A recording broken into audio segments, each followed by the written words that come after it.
welcome back to Sham's Makeup Artistry, and if this is the very first time you're tuning into my channel, my name is Shamala. Make sure you subscribe to my channel if you haven't already. Today I do have a haul video to share with you. Yes, I thought that I would share some of the stuff that I got during the sale. Sephora had some sale and Ulta also had sale going on, so I did pick out a couple of stuffs that I would like to share with you today. And without further ado, let's just get started. So here is my haul box. Some of the products I've already started using them, so I'm going to share with you my thoughts on the products that I've already started using first. The very first product that I repurchased has to be the Dior Forever foundation. Yes, I did repurchase this foundation because I'm done with the first bottle of it. It's kind of a huge thing for me because when it comes to foundation, not all of us tend to use up one particular foundation, but it did happen with my Dior Forever foundation, so I had to repurchase the foundation. This foundation is my go-to foundation. Currently the weather is getting pretty hot, so I kind of like combine it with another foundation which kind of works better for me, and I tend to wear this on its own on a day that I'm on a rush. I just quickly apply this over my face and it gives the perfect glow on the skin. I personally feel if you have combination to dry skin, you will definitely love this foundation. For those of you who have oily skin, you may want to try out this foundation with a matte foundation. Just mix it together and wear them and it gives you the perfect glow for the day. And the next one that I got is a face palette, and this is by Too Faced. This is something that I've already started using as well. And this is how the box packaging itself looks like. It's a very beautiful packaging. The packaging got me into getting this face palette. I have not been getting a lot of Too Faced product recently because I feel that it looks very similar or unlike other stuff that they have already created or something that I already own. So I've been skipping off getting Too Faced products recently, but this one definitely got me into it. The packaging is really sturdy on this one. It's really bulky though, but I find that it's a nice palette to travel with anyway. You can just have this one palette and you're good to go. It does come with 2 highlighters and then 2 blushes and 2 face bronzers. I personally feel that this too works like a blusher for me, and I'm actually wearing them over my cheek area today, and I've been really liking this palette. I kind of felt that it's a nice one after a long time, and the scent of it totally gets me into it. It's kind of like a chocolatey scent to it, and I've been really liking this palette. The next one that I got is a gloss that I've been putting off like since forever, and I'm actually wearing on my lips, and it's by Fenty Beauty.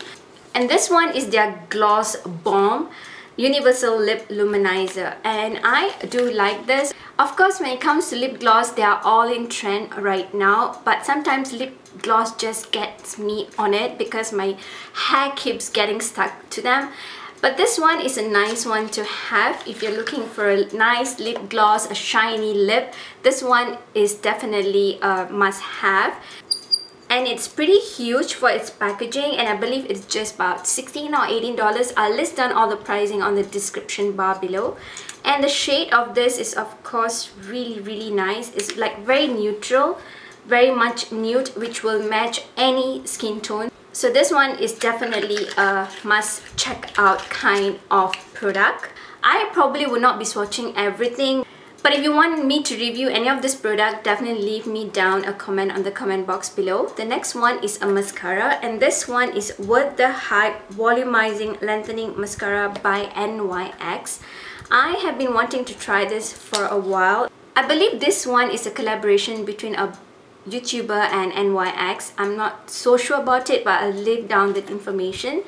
And I'm kind of wanting to try this. I haven't tried it yet, but the wand does look pretty nice, so I'm kind of wanting to see how it works on lengthening the eyelashes, and I'm all about lengthening mascaras.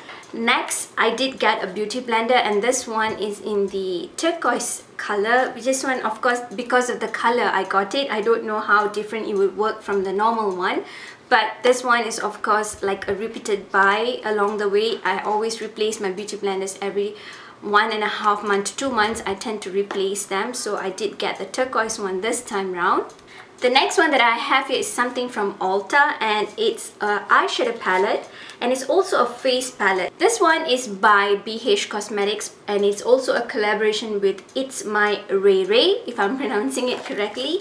And I did get this one after swatching it at Ulta, and I kind of felt that this is a beautiful palette. And the price point of it is definitely worth the buy.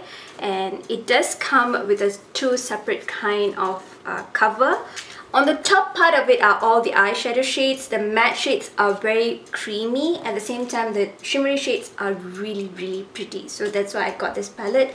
On the bottom part of this palette are 3 different highlighters, and there is 3 different bronzer shades. So I definitely am looking forward to try out all the shades, but the eyeshadows are really good, and I feel that BH Cosmetics have been really doing a good job recently. Their eyeshadows are pretty amazing and they're very affordable, so you may want to check this one out. The next one that I've already started using, and I'm actually wearing the eye makeup over my eye area today, and it's a palette by Anastasia Beverly Hills. This is their soft glam eyeshadow palette.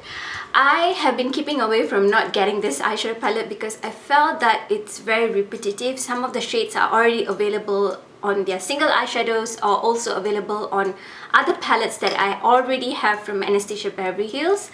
But then something about this palette was just keep on getting me into it, and I just got myself into it.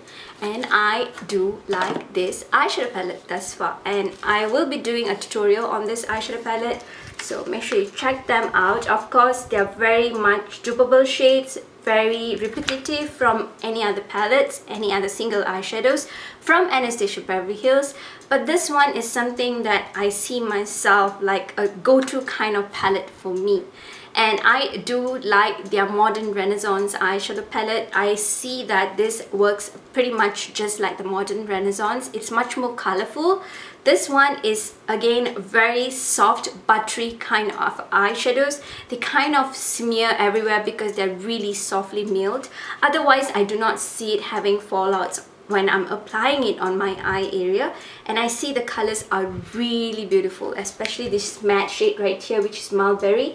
It's much more like a reddish brown. It's like my go-to kind of shade. And then Sienna is of course another palette as well, and I see myself reaching out for most of the shade that is already in this eyeshadow palette. It's like one palette that has been sitting in my vanity and will be sitting in my vanity light for some time. The next one that I have here is a drugstore brand, and I have already started using this palette, and it's by Maybelline, and this is their Laminate Crease eyeshadow palette. This is how it looks like. I really like the packaging of it.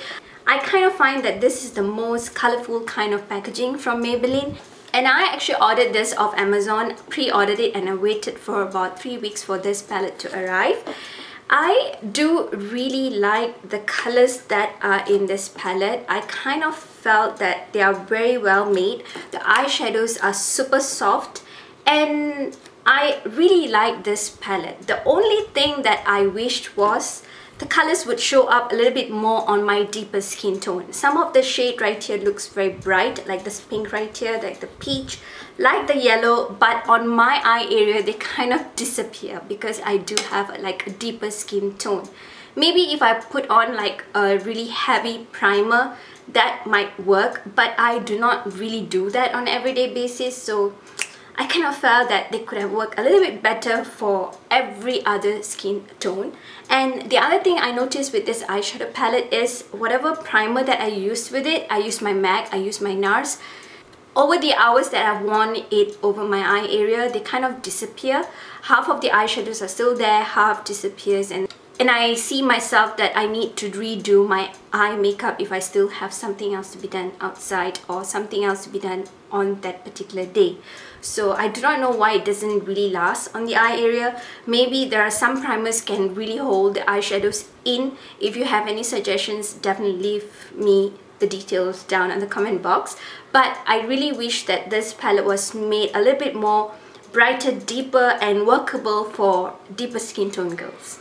Alrighty, now I do have a translucent powder that I've been trying out, and I'm actually wearing them over my face area, and it's by Hourglass. This is their Veil Setting Powder. This one, of course, with all the updates on social media by Hourglass, totally got me into getting this translucent powder, and I'm always on a hunt looking out for a very good setting powder. I personally do like this translucent powder. I feel they're very softly milled. When you apply on the face, it feels so soft and your skin looks really clean, and I've been liking it. Even for the packaging, it is a translucent powder. It does get messy over time, but this packaging is really nice. Like, it looks very, very luxurious. Of course, this is a $42 product, so it is pretty pricey.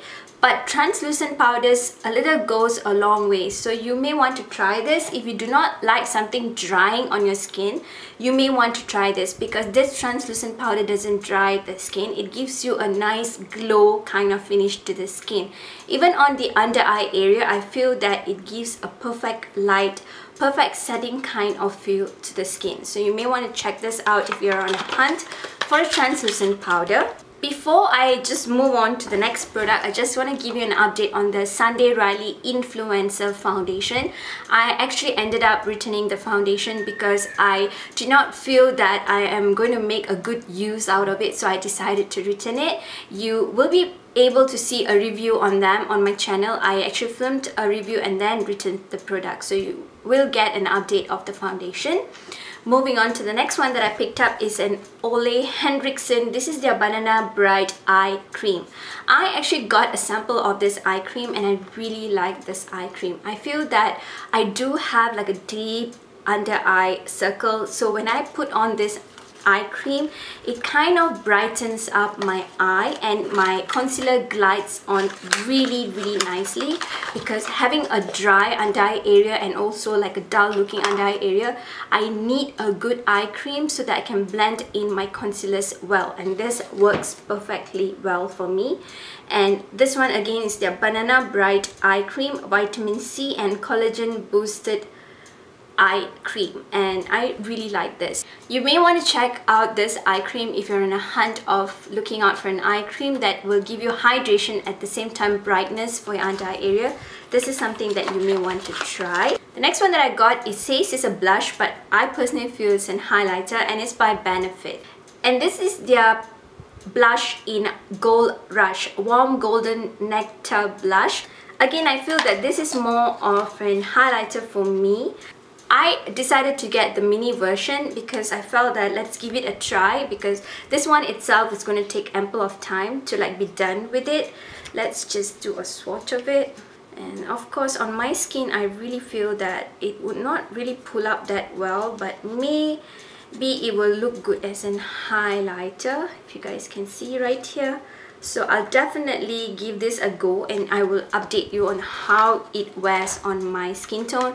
But it just got me into it because it looks very pretty in person, so that's why I decided to give it a try. Up next is an eyeshadow palette. It's a mini eyeshadow palette by Huda Beauty, and this one is in Mauve Obsessions. I got the smoky one, I got the brown one. Now I decided to get the mauve one because their mini ones works much more better for me comparing it to the larger palette from Huda Beauty. So I definitely want to give this a try. The colors are really, really beautiful, and of course there are a couple of matte shades. I think there's about 6 matte shades and 3 shimmery shades, so I'll definitely let you guys know what I think about this. It has been there for some time and I just wanted to get all 3, and finally I got them, and I can see myself reaching out for it because I am totally obsessed with the Smoky Obsession ones. The shades are really, really beautiful. The next thing that I got is a blusher, and it's by Bare Minerals. This is their Gen Nude Powder Blush in But First Coffee. I definitely want to give this a go because everyone is raving about their blushes, and I definitely want to check this out. And I got a deeper shade because all the other shades are pretty light. When you actually swatch it, it does go on very beautiful, very subtle, and I definitely wanted to give this a go. It kind of reminds me of the Lovejoy blush by MAC, so I'll give you guys an update on this too. You can definitely see me using this in my tutorials, upcoming tutorials. If you want any reviews, definitely leave me comment on the comment box below. The next thing that I picked up is an eyeliner. I wanted a new liquid eyeliner and I decided to pick out the Stila. This is their Micro Tip Micro Pointy Stay All Day Waterproof Liquid Eyeliner. I did read the reviews on Sephora and I kind of felt that this had a good amount of review. That's why I picked this out. it does have like a very fine tip, and I definitely want to give this a go. It does wear pretty nicely. I've tried it once, but I need more practice when it comes to eyeliners, so I'll definitely give you guys an update on this one. The other eyeliner that I picked up is a backup of my Marc Jacobs High Liner Matte Gel Crayon in the shade Brownie. So this one you may have seen me using all over my tutorial. I use it on everyday basis. It's just like a deep brown eyeliner, and this works really well for me. I kind of use it on everyday basis, so I do not want to, like, you know, having had that is finished. That's why I picked up a backup of it. And lastly, I did get the Sephora lipstick. This is their Rouge Lavaiers lipstick in the shade Labyrinth City. These are made of all the cities in the world. This is in the shade number 9 if you're just curious about it. And I really like the packaging on this, and definitely want to give this a try. They are just about $8, so they're very affordable. Very cute packaging. Again, this is a matte shade, and let me just do a swatch of this. It's a matte shade, but it swatches really creamy, and it has like a very mild scent to it, so I'm definitely looking forward to try this one. And finally, I did get a sample of the Farcelli highlighter. This is the Jelly Beam highlighter. I'm just not yet ready to pick up the whole full size of the highlighter because I'm not a liquid highlighter kind of a person. So I want to try out a sample of this. So let's see how this swatches. I have never tried swatching this even in the store, and this itself is a lot. It just came out a lot. I do see a lot of YouTubers using them on their tutorials, so I'm definitely looking forward to try this. It looks very beautiful and really pigmented. I think a little goes a long way with this highlighter, but I'll definitely give you guys an update on that too as it goes. But I'll definitely give you guys an update